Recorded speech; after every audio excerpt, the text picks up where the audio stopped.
Hey everyone, let's give this a red hot crack. I've been talking about this detox systems video for so long, I finally just wanted to share it with you. I will make it known about 2 minutes ago, the ring light fell on my head with the phone in it, and those things are not light. So I have my computer here to help me. I was gonna print it out and then I was like, the trees. So you're gonna bear with me. You're just gonna be a fly on the wall while I sift through all of this information that I have collated for you. I've got science coming your way. So first and foremost, detoxification is a vital cellular process. So we are detoxifying. We are detoxing all day long. So our detoxification systems actually are working all the time. Mostly the site of detoxification occurs in our liver, but it can also occur in our gut. And it does also occur in our gut. Not it can, it does also occur in our gut. But the main site or the main organ, the main part of the system that is really doing most of the legwork is the liver. And a lot of people underestimate how many or what kind of a burden they're putting on their liver. So this was from 2015. Basically talks about where toxicants, which are what your liver has to process and work through to get rid of, originate from these sources. So exogenously out there in the world, there's drugs, pharmaceutical and recreational, heavy metals, chemicals, herbicides and pesticides, which if a food is not organic, they can have herbicides and pesticides and insecticides. Fruit and veg are notorious for this. Most other foods are pretty much okay.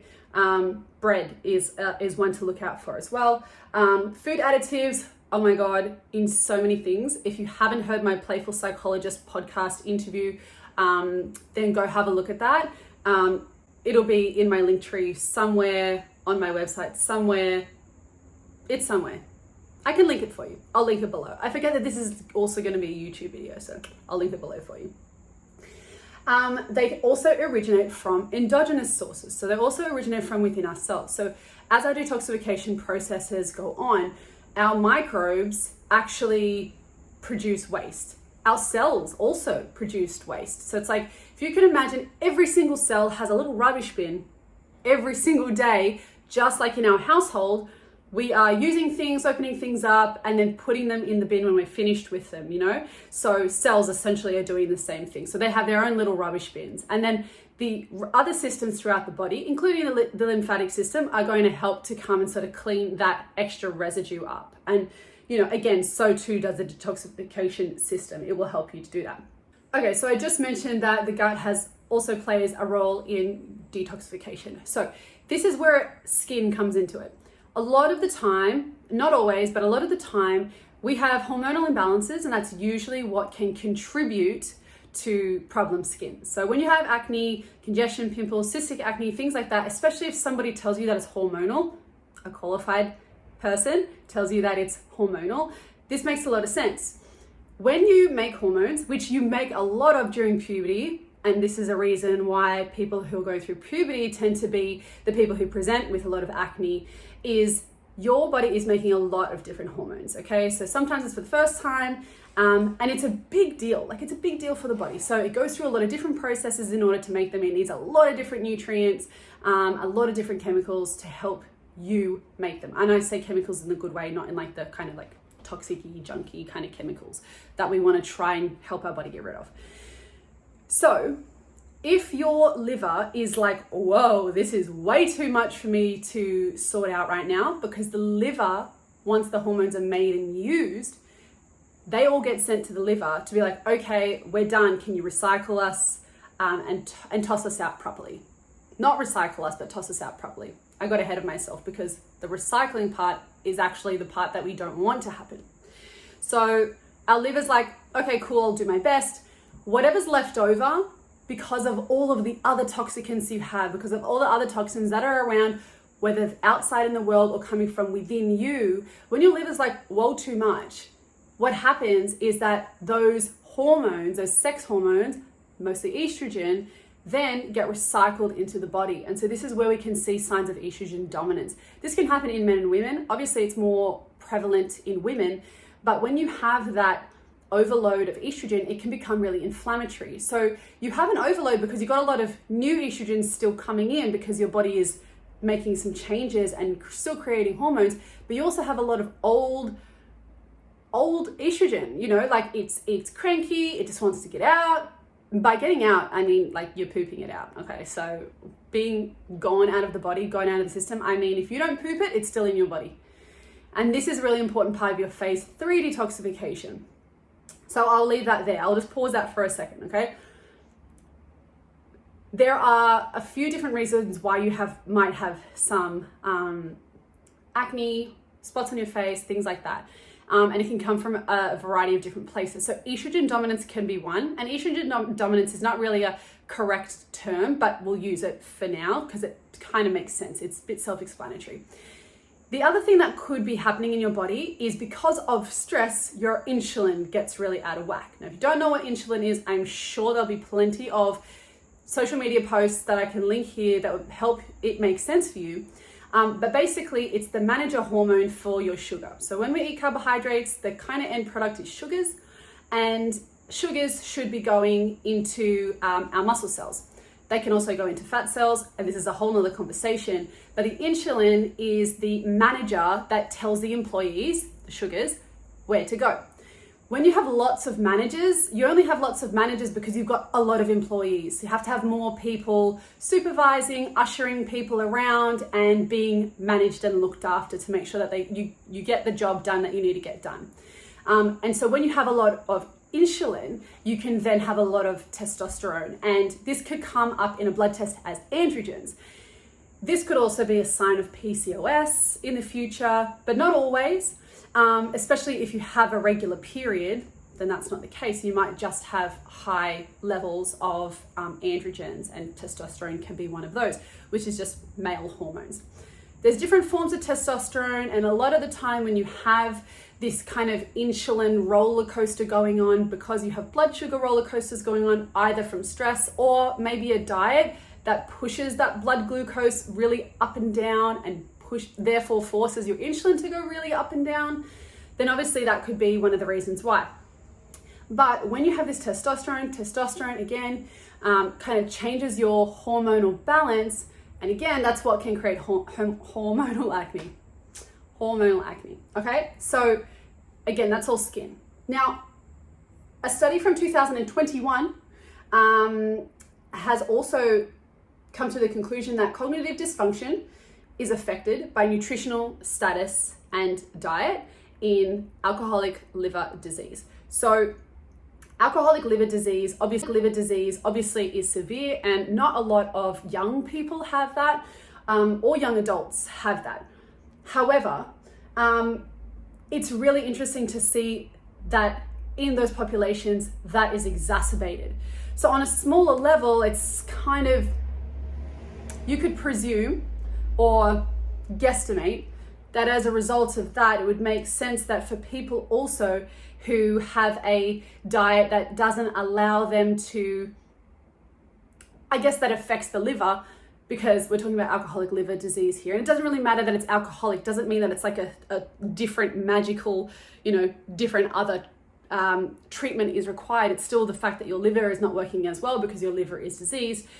On a small scale, if you do have a little bit of dysfunction in the liver, then you're going to change the detoxification system and mean that it's not as good as it could be, and that will impair your cognition. Lots of reasons why, but that is basically just the crux of it, and there's a study to back that up. So when your diet and your lifestyle is not optimized for detoxification and to help support that detoxification, in fact, give me 1 second, I'm gonna put this on the floor. Then basically what that means is that you might be looking for a detoxification program, but you really need a detoxification lifestyle. And if you don't have one, then chances are, based on the world that we live in and based on the amount of toxins or toxicants, whatever you want to call it, that we are exposed to on a daily basis, like if you live in Sydney and you walk out the door, I bet there's like 10 cars that go past you before you even get into your car. So you're breathing in all those car fumes. I know when I was a flight attendant, I used to open the back door being L2, and it was like I was swallowing up all of this like aircraft fumes and like could smell petrol like no tomorrow. So if you ever have those times in the day, say you're walking through the city where people are smoking in your face, or like I was talking about the cars, or, like I was just talking about if you're a flight attendant, I know that's a unique experience.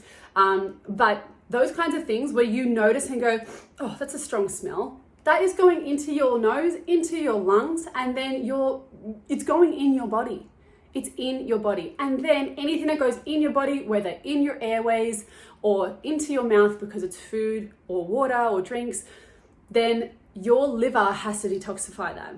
And so what's really important, and obviously a reason why I have created a tea that specializes in helping your body detoxify, is that you can't feel like your body is functioning optimally, and you won't be functioning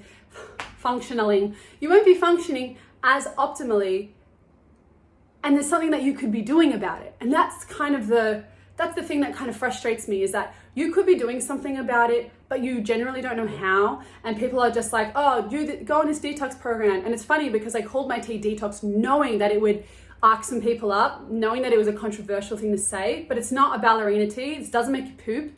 Although dandelion, which is the main ingredient in it, can sometimes be a laxative, but that's not the intention of the tea. The tea has all of these different plant constituents in there to help support and make more efficient again and repair the damage of your detoxification system and your lymphatic system. So it's really looking to help support your liver and your kidneys, because your kidneys play a huge role in filtering out unwanted waste and junk out of your body as well. So it's really important that you understand that if you can do something about it on a daily basis, that's the main thing to do, because every day you're being exposed to these things. Now you can make whatever choice you want. I'm not here to tell you what you should and shouldn't do, but I know that by doing something every day, you're going to be continuously stay on top of your health. And I'm such an advocate for health not standing in the way of you being able to live the life that you want to live. Like, it's everything that I do. Obviously, I'm a nutritionist, and I'm a nutritionist because I want to better people's quality of life. And I don't want to see their health getting in the way of affecting their quality of life and affecting their day-to-day. You think about somebody who's in pain, and I'm going on a tangent here, I realize, but if they're in pain, that can consume almost all of their thoughts because they're in pain. Maybe that makes them a bit more frustrated or maybe it makes them a bit more snappy or moody to other people, because in their mind, they're constantly dealing with these thoughts of how frustrated they are, that their body feels as though, it's their enemy, or that they feel as though they're trapped inside their body. And so what I'm trying to say is, I don't want you to get to that point where you feel that way if you can avoid it. It's like a preventable diseases, and that's kind of this is preventative medicine. Funnily enough, what I do is preventative medicine. So it's all about trying to prevent and protect your body. And so I hope that this made a lot of sense to you guys in terms of, I guess, an insight into how looking after your detoxification systems can help improve your skin, help you think more clearly because of the cognitive dysfunction. If you've got sort of toxins circulating around your body, they can actually attach to cells in the brain and create issues there, various issues, by the way, and create inflammation. And interestingly enough, neuroinflammation, a term that if you wanted to have a look at, you could look up just by Googling it, has been a contributing factor at least to depression and some other cognitive or neurological conditions and syndromes and diseases. So it's very fascinating stuff. Your detoxification system is like huge. You want it to be on your side, again, because you don't want things to limit the experience of your life. You want to just live your best life, do everything that you can possibly do, and have nothing hold you back.